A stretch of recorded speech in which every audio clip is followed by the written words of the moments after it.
আজকে তোমাদেরকে আমি বলবো আমাদের বড় মার একটা আশ্চর্যজনক ঘটনা। হ্যাঁ, ঠিকই শুনেছ, আমাদের সবার নৈহাটির বড় মার একটা আশ্চর্যজনক ঘটনা আজকে আমি তোমাদেরকে বলবো।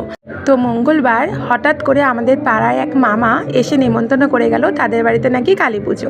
তা শুক্রবার দিনকে যেহেতু কালী পুজো হবে, শুক্রবার দিনকে রাত্রিবেলায় অমাবস্যা লাগছে, তো আমরা কিন্তু চলে গেছিলাম শুক্রবারে কালী পুজোতে যাওয়ার জন্য মিষ্টির দোকানে মিষ্টি কিনতে।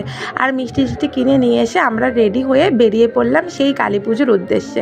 পাড়ার মধ্যেই ছিল, তার জন্য বেশি টাইম লাগলো না। গিয়ে আমি অবাক হয়ে গেলাম, মানে আমি আকাশ থেকে মাটিতে ধপাস করে পড়ে গেলাম। গিয়ে দেখলাম কোনো মূর্তি পুজো হচ্ছে না।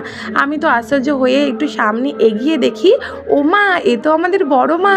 আমি দেখে পুরো অবাক হয়ে গেলাম যে বড় মার পুজো হচ্ছে নিজের বাড়িতে, নিজের বাড়ির ছাদের ওপর এরকম জাঁকজমক যজ্ঞ করে পুজো হচ্ছে। সত্যি কথা বলতে বড় মার এরকম নিজের বাড়িতে পুজো দেওয়াটা, এটা কিন্তু আমি লাইফে এরকম ফার্স্ট দেখলাম। তার মানে চিন্তা করো আমাদের বড় মা কতটা জাগ্রত, মানুষের কত মনের ব্যথা বোঝে, কত কষ্ট বোঝে। এই যে তুমি যে ভাইকে দেখতে পাচ্ছ, এটা হচ্ছে আমার ওই মামারই ছেলে।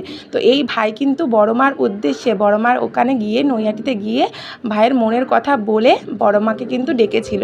আর তার মনের কথা কিন্তু সে বড় মা শুনতে পেয়ে গেছে। ভাই কিন্তু একটা বড় ইউটিউবার হয়ে গেছে, সাথে কিন্তু খুব ভালো ফটোগ্রাফার হয়ে গেছে। তো সেখান থেকে এত ভালো সাকসেস পেয়েছে যে বড় মার মন্দিরে গিয়ে পুজো দেওয়ার পরে গিয়ে নিজের বাড়িতে বড় মার ফটো নিয়ে এসে এরকম জাঁকজমক যজ্ঞ করে বড় মার পুজো দিচ্ছে।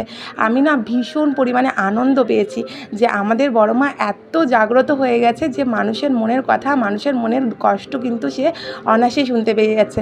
আর দেখো সেখানে কিন্তু প্রসাদের ব্যবস্থাও করেছে। আর আমরা সবাই মিলে আনন্দিত হতে হতে প্রসাদ খেয়ে ওখানে 3 জা 1 ননদে মিলে সুন্দরভাবে ফটো তুলে আমরা কিন্তু এখন বাড়ির উদ্দেশ্যে রওনা দিচ্ছি।